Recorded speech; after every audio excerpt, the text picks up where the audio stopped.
গত 16 বছরে যে আজাদির লড়াই, যে সংগ্রাম, সেই সংগ্রামের আমাদের শহীদ ফেলানী ছিল আমাদের একটা অনুপ্রেরণার বাতিঘর।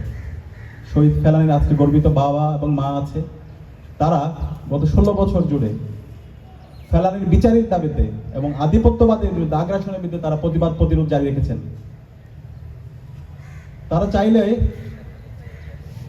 এই ভারতীয় আধিপত্যবাদ এবং এই ফেসিস্টদের সাথে বিভিন্নভাবে তারা নেগোশিয়েট করতে পারতেন, বিভিন্ন প্রস্তাব ছিল, কিন্তু শহীদ ফেলানী গর্বিত বাবা মা এবং শহীদ ফেলানীর যেই জেনারেশন, তারা প্রতিবাদ প্রতিরোধ জারি রেখেছে। আজকে যে জুলাই বিপ্লব হয়েছে, এই জুলাই বিপ্লবের লিগাসি কিন্তু শহীদ ফেলানীদের হাত ধরে তৈরি। আমরা যখন ক্যাম্পাসে ছিলাম, আপনারা জানেন 2024 সালে এই ঢাকা বিশ্ববিদ্যালয়ের বটতলায় আমরা কোরআন পাঠের আসর করেছিলাম। এই কোরআন পাঠের আসর যারা করেছিল, যে সমস্ত শিক্ষার্থীরা কোরআন পাঠের আসর করেছিল, সেই সমস্ত শিক্ষার্থীদেরকে এবং সেই ডিপার্টমেন্টগুলোতে বিশ্ববিদ্যালয়ের পক্ষ থেকে শোকজ নোটিশ দেওয়া হয়েছিল।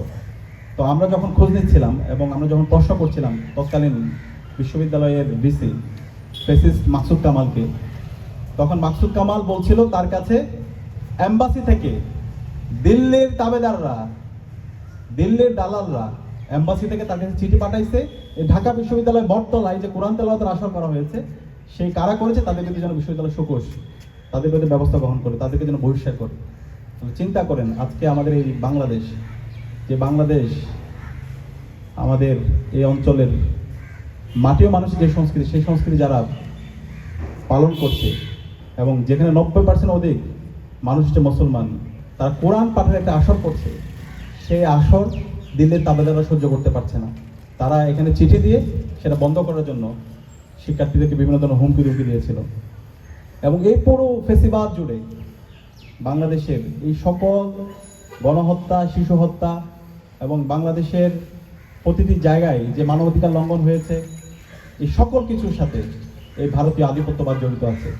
এবং ভারতীয় আধিপত্যবাদের বাংলাদেশে যারা দূষর, খুনি হাসিনা, নিষিদ্ধ ছাত্রলীগ, যুবলীগ এবং কালচারাল ফেসিস্ট চক্র, যারা এই ভারতীয় আধিপত্যবাদকে এখানে লেজিটিমাইজ করার চেষ্টা করেছে, এটাকে বৈধতা দেওয়ার চেষ্টা করেছে, তারা একটার সাথে জড়িত আছে। এবং এই জুলাই বিপ্লবে কিন্তু আমাদের স্লোগান, কমন কয়েকটা স্লোগান ছিল। সেই স্লোগানের মধ্যে অন্যতম একটা স্লোগান হচ্ছে দিল্লি না ঢাকা, ঢাকা ঢাকা, গোলামি না আজাদি, আজাদি আজাদি, ভারত না বাংলাদেশ, বাংলাদেশ বাংলাদেশ। এই যে আজাদির লড়াই, সেই লড়াই আমরা আমাদের এই জুলাই বিপ্লবের মাধ্যমে আমরা একদম পূর্ণাঙ্গ আমাদের লড়াইটা আমরা শুরু করেছি। এবং এই জুলাই বিপ্লবের মাধ্যমে আমাদের শহীদদের আত্মত্যাগের মাধ্যমে আজকে আমরা ফেসিবাদ মুক্ত নতুন বাংলাদেশ পেয়েছি। এবং এই নতুন বাংলাদেশে আজকে আমরা ভারতীয় আধিপত্যবাদ থেকে মুক্ত পেয়েছি।